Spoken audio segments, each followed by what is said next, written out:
வணக்க நண்பர்களே, ஒரு நிமிஷம் இந்த வீடியோவை தள்ளி விட்டுறாதீங்க. ரொம்பவே முக்கியமான பதிவு. வீடியோல காட்டப்படும் இந்த 3 பேரை பாருங்க. இவங்க வந்து பாத்தீங்கன்னா வேலூர் மாவட்டம் காட்பாடி கரசமங்கலத்துக்கு பக்கத்துல கீழ் வடுவன்குட்டை கிராமத்துல வசிக்கிறாங்க. இவங்க வந்து பாத்தீங்கன்னா ஜூன் மாசம் 8ஆம் தேதி வீட்டை விட்டு வெளியே போயிருக்காங்க. அதுக்கப்புறம் அவங்க வீடு திரும்பல.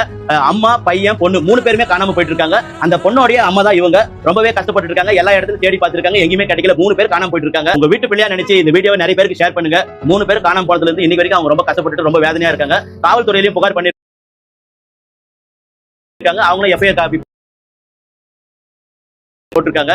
சோ இவங்களை எங்கயாவது நீங்க பாத்தீங்கன்னா கண்டிப்பா வீடியோல கொடுத்துக்கிற இந்த நம்பர் கால் பண்ணுங்க. 3 பேர் காணாம போயிட்டா அவங்களுடைய வருத்தம் என்னன்றது உங்களுக்கு தெரியும். இந்த வீடியோவை நிறைய பேருக்கு ஷேர் பண்ணுங்க. நீங்க ஷேர் பண்ணீங்கன்னா கண்டிப்பா அவங்க எங்க இருந்தாலும் மீட்டலாம். அந்த நம்பிக்கை எனக்கு இருக்கு. அதே நம்பிக்கை தான் நான் அவங்க கிட்ட சொல்லியிருக்கேன். உங்க வீட்டு பிள்ளையா நினைச்சு வேண்டி கேட்டுக்கிறேன். இந்த வீடியோவை ஷேர் பண்ணி அந்த 3 பேருமே செஞ்சு என் பொண்ணு, என் பேரை, என் பேத்தி கொடுங்க. மக்களே, உங்களை நான் மறக்க மாட்டேன். எனக்கு நீங்க உதவணும். எத்தனையோ வீடியோ ஷேர் பண்றீங்க. இப்படி ஒரு வீடியோவை ஷேர் பண்ணி அவங்க எங்க இருந்தாலும் கண்டுபிடிச்சு அவங்க கிட்ட நம்ம ஒப்படைக்கணும். ப்ளீஸ் ஒரு ஹெல்ப் பண்ணுங்க நண்பர்களே, ஷேர் பண்ணுங்க ப்ளீஸ். நன்றி.